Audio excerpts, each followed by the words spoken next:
하나, 둘, 셋. 여러분 안녕하십니까? 사또치 인사드립니다. 요즘 날이 많이 따뜻해졌습니다.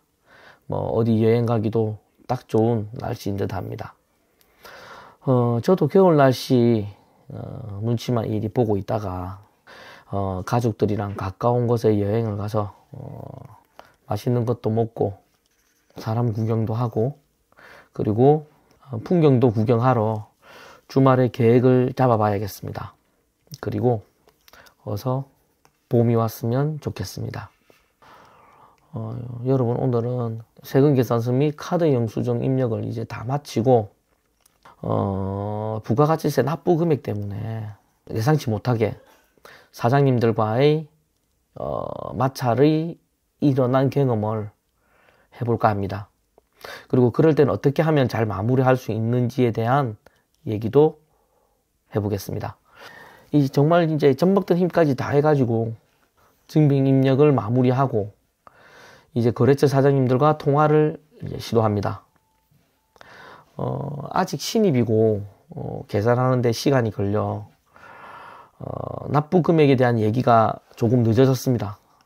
그래서 얼른 얘기하고 마무리할 수 있다는 그 기쁜 마음에 들떠 앞뒤 가리지 않고 대충 얼마 나올 거라 미리 언지를 주었습니다.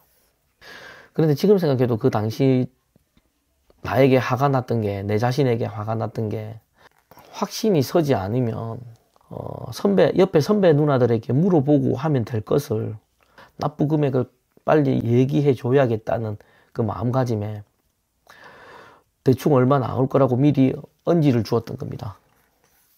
그런데 이게 화근이었던 겁니다. 제가 놓쳤던 실수가 뭐냐 하면 이 매입세 불공제를 하지 않았던 겁니다. 빨리 이제 납부서를 줘야 되겠다는 이 마음에 이 불공제를 하지 못하고 그냥 납부 금액을 말씀드렸던 겁니다. 그래서 저는 이제 부가가치세 신고하기 전에 이 매입세 불공제 내역을 잘 기억해 두셨다가 꼭 써먹기 바랍니다. 여기서 제가 이제 공제가 되지 않는 몇 가지 사항에 대해서 얘기해 보겠습니다. 일단 첫째, 접대비.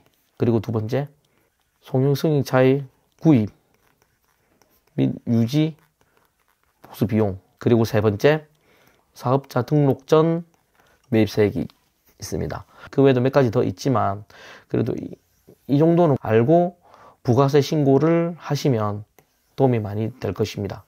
근데 이제 제가 이 부분을 놓치는 바람에 선배 누나한테 이제 호되게 이제 혼이 납니다. 어떻게 그걸 그렇게 얘기하면 어떻게 하냐고. 넌 그렇게 공부도 했다고 하면서 이런 거 하나 캐치 못하냐고 저에게 이제 엄청 화를 내시는 겁니다. 근데 문제는 그게 아니라 제가 사장님께 전화 못하고 이제 어떻게 하지 고민을 하고 있으니까 이제 옆에 사수 누나가 이제 대신 사장님께 이제 납부 금액이 틀어졌다고 이제 얘기하는 거죠. 그러니까 이제 사장님은 이제 화가 많이 나신 겁니다. 화가 많이 나셔가지고 바로 세무사님하고 통화를 하시는 겁니다. 그러면서 이제 사장님께서 하지 못했던 얘기를 하시는데 왜 나에게 신입 직원을 배정해 주었냐부터 시작해서 이제 섭섭함을 막 얘기하는 겁니다. 이제 그 사장님하고의 얘기는 이제 일단락되고 납부 금액은 이제 다시 정확하게 얘기해 주기로 하고 이제 세무사님께서 이제 저하고 이제 옆에 그 사수 누나를 부르는 겁니다.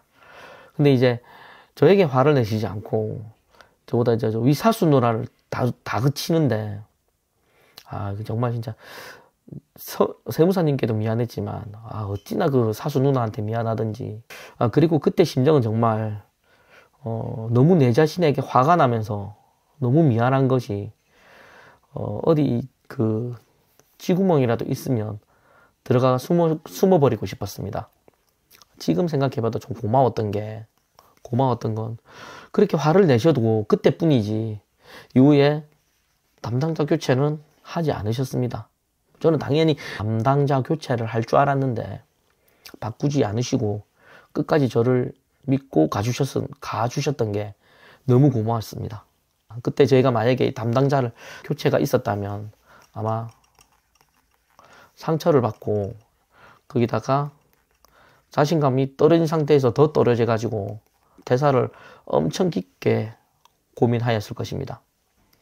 예, 지금 이 자리를 빌어서 너무 고맙다고 꼭 전해주고 싶습니다. 그리고 여기서 또 팁을 하나 드리면, 사실 경영자인 저도 한 번씩 실수합니다. 뭐 사람인지라 실수를 안 할 수가 없습니다. 그죠? 실수를 하는데, 특히 뭐 신입은 뭐 실수를 더 많이 하죠. 자주 실수를 합니다.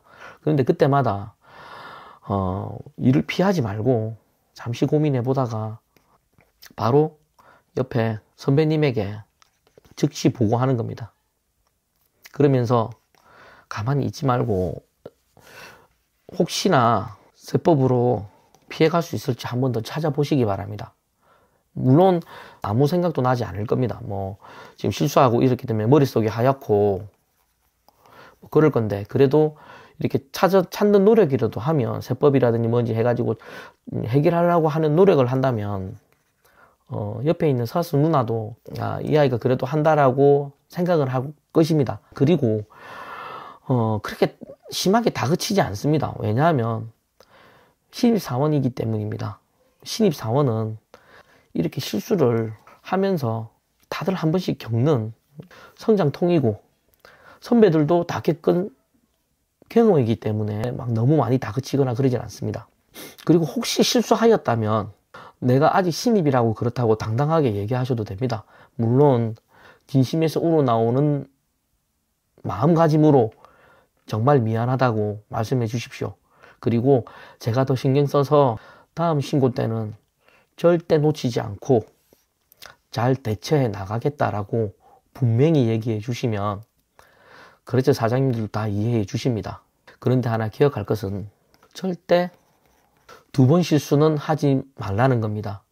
그거는 실력입니다. 만약에 내가 이 똑같은 실수를 반복해서 한다면 내가 회계사무소에서 근무하는 게 적성이 맞는지, 또는 회계 업무를 계속할 수 있을지에 대해서 심각하게 고민하실 것을 추천드립니다. 오늘도 이야기를 하다 보니 조금 길어진 것 같습니다. 어떻게든 짧고 명료하게, 그리고 정확하게, 그러면서도 재미있게 이렇게 이야기를 풀어나가고 싶은데 그게 참 마음대로 되지 않습니다. 그러니 더 노력을 해야겠습니다. 그럼 오늘의 미래전공은 이제 여기서 마무리하고, 다음 편에는 어렵사리 처음으로 경험한 부가가치세 신고도 마무리했으니까 회식하러 가야 되지 않겠습니까?